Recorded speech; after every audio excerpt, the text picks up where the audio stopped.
right, we got two PhD graduate students here who know all the latest technology. You know, this is Chris Cobos. He's primary under Dr. Lewis, as well as Nick Bagatis.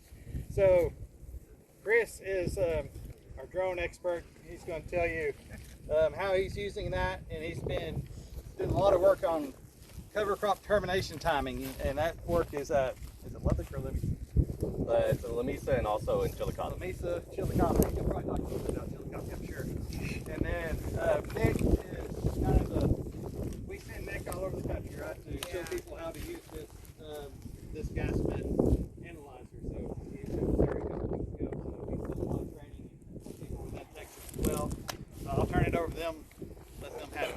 All right, ladies and gentlemen, Paul, thank you.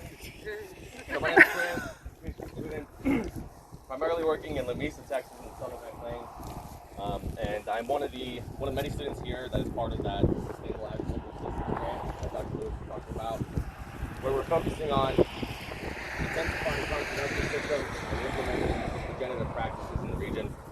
And so one thing I want to do real quickly is define regenerative agriculture for us. And so there's no standardized definition of regen ag, so in different contexts it's important to kind of define it. And for us, regenerative agriculture is the continued capacity of production systems to function in a changing climate that supports soil health, communities, economic viability, and environmental sustainability. And so some of those regenerative agricultural practices for us are cover cropping, crop rotations, and integrated livestock econ production systems. So again, with that definition, it's the two important factors with that is regionally specific. So what is regenerative for us in the Southern High Plains is not necessarily regenerative here, and vice versa, and it even goes down to on the county level. So I'm a producer in Terry County, the southern part of Terry County. What I can do in my field, maybe someone in the northern part of Terry County can't do in their field. I think we've kind of hit that with talking about the cotton wheat fallow rotation with the summer cover. So for us, we tried to implement sorghum Sudan summer cover after wheat harvest, and we can't get it established there. They've had some better luck here, I think. And then also with some mixed species cover, it's very hard for us to get a mixed species going in our systems, just because we can't get into those lagoons as well in the sandy soil that we're in. And then also with regen ag, it's temporally specific, so it changes with time. So maybe what's regenerative for us now is not regenerative in the future. A good example is what Dr. Pinchak's talking about livestock integration. So maybe now for most producers in the Southern High Plains, it's not regenerative to integrate livestock because they don't have the infrastructure, they don't have the knowledge, it's not economically viable at the time, so maybe that can change in the future. So what I'm primarily doing is focusing on soil water dynamics in these conservation systems, studying how water changes, depletes, and recharges in these systems when we implement the regenerative practice. I do that by measuring water with a field calibrated neutron probe. So take a radioactive probe out into the field, and we'll measure basically the amount of hydrogen atoms in the soil. We correlate that to water content. So we can get volumetric water content, so then we can get the total amount of water in millimeters or inches of water. To touch on that, like Dr. Lewis was saying and Dr. DeLon was saying, we do see a decline in soil moisture when you implement the cover crop. Obviously, because the cover crop is growing, it's going to be recharging or depleting that soil moisture.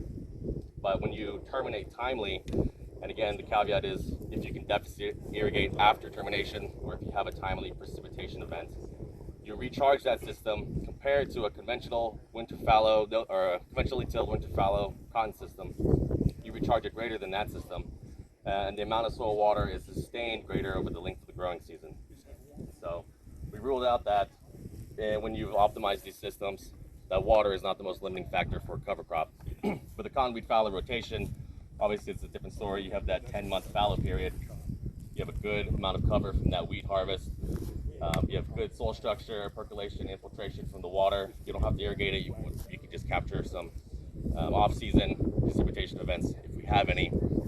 And then so with that, going into the cotton planting season, planting into that wheat cover, you have a great amount of soil moisture compared to the cover cropping system and the conventionally tilled winter fallow system.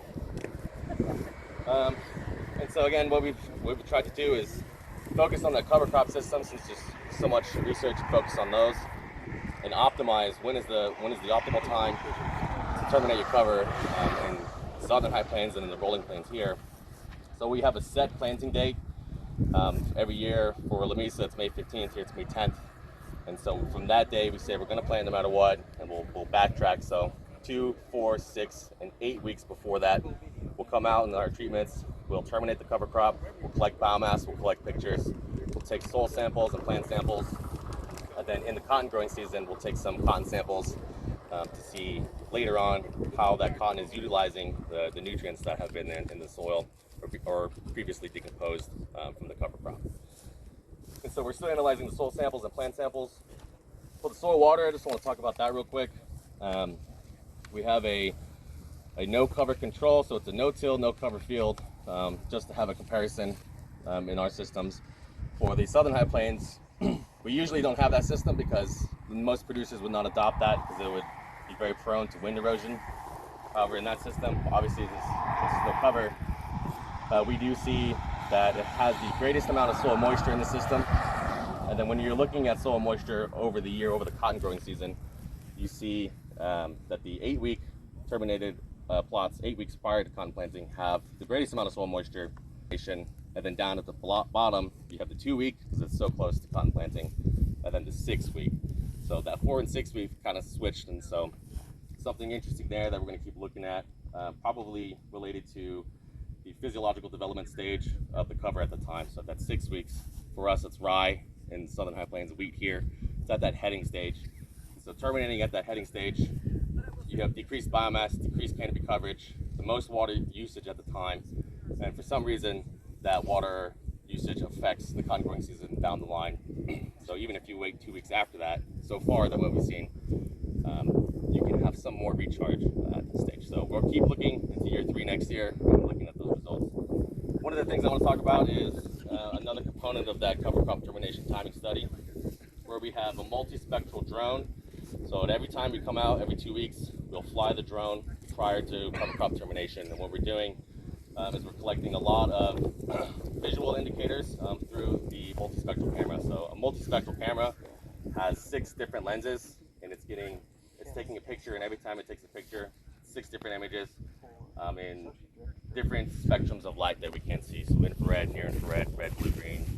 And the ultimate goal of this is why I'm going out in the field collecting the parameters myself, is to correlate the ground truth parameters with the drone parameters to see if in the future we can kind of have a correlation to optimal termination timing and its effects on soil and plant nutrient availability and cotton yield, obviously, and see if we can create a forecasting model with the drone.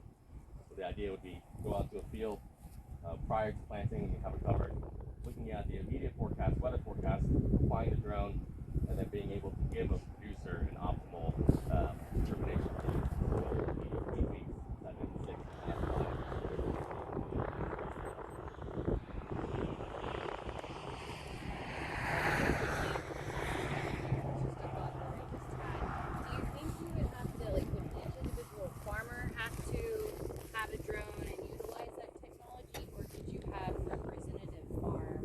Across the region that you could monitor? If a producer would trust that representative farm, they could do that. I think in the immediate future, it'd be something like an extension agency going out and doing that. As far as commercially available drones with that technology, I think that's pretty far off. I think maybe in the next couple of years we'll see commercially available drones for producers that can help with plant counts, establishment, and that kind of thing. But for something that's a little bit more complicated, might be kind of more delegated to research side of things. So it might be easier just to have a field and maybe on a county level